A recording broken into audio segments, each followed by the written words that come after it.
నమస్తే.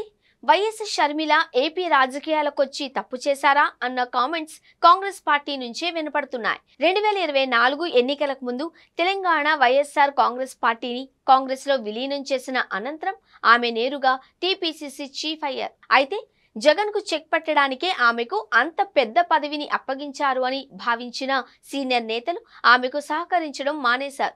ప్రజలు కూడా మొన్నటి ఎన్నికల్లో పట్టించుకోలేదు. ఫలితంగా ఒక్కటంటే ఒక్క సీటు కూడా గెలుచుకోలేకపోయింది. వైఎస్ రాజశేఖర్ రెడ్డి తనయగా పార్టీని బలోపేతం చేస్తారు అని భావించిన హైకమాండ్ అంచనాలు తప్పయ్యాయి. రాష్ట్ర విభజన జరిగి 10 ఏళ్లు దాటుతూ ఉన్నప్పటికీ ఆంధ్రప్రదేశ్లో కాంగ్రెస్ కోలుకోలేదన్న దానికి మొన్నటి ఎన్నికలే నిదర్శనము అని చెప్పక తప్పదు. షర్మిల రాకతో ఒరిగిందేమీ లేదన్న అభిప్రాయానికి హైకమాండ్ వచ్చినట్లు తెలిసింది. దీంతో ఆమెను పార్టీ చీఫ్ పదవి నుంచి తప్పించాలన్న ఆలోచనలో ఉన్నట్లు తెలుస్తోంది. సామాజిక వర్గం పరంగా కూడా పార్టీకి ఇబ్బందికరంగా మారడంతో ఆమెను తప్పించి మరొకరికి ఈ పదవి అప్పగించాలన్న యోచనలో ఉన్నట్లు సమాచారం. వైఎస్ షర్మిల పనితీరు పైన కూడా సీనియర్ నేతల నుంచి కింది స్థాయి క్యాడర్ వరకు అసహనంతో ఉన్నట్లు ఢిల్లీ పెద్దలు గుర్తించారు.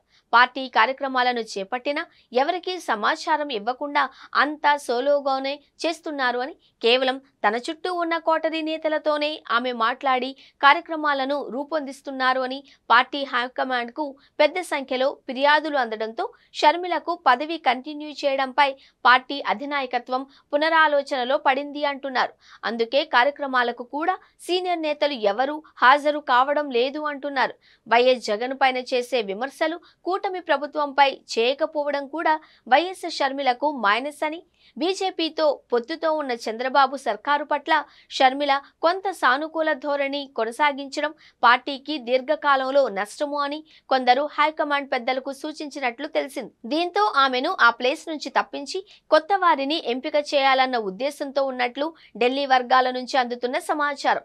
అయితే ఎవరిని ఎంపిక చేయాలి అన్న దానిపై మాత్రం ఇంకా స్పష్టత రాకపోవడంతో ఇంకొంతకాలం వెయిట్ చేసి కొత్త పీసీసీ చీఫ్ నేతను ఎంపిక చేస్తారు అంటున్నారు. మరోవైపు ఇండి కూటమి వైపు జగన్ చూడాలన్నా ఆ ప్లేస్ లో షర్మిల ఉండకూడదు అన్న అభిప్రాయం ఎక్కువ మందిలో వ్యక్తమవుతుంది అని తెలిసింది.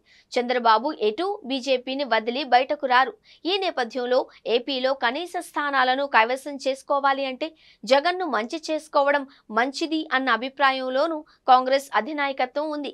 షర్మిలను తప్పించి ఆ పదవిలో జగన్ కు కొంత సానుకూలంగా ఉన్న నేతను పెడితే కొంతవరకు తమ దారికి తెచ్చుకోవచ్చన్న అభిప్రాయం కూడా ఉంది.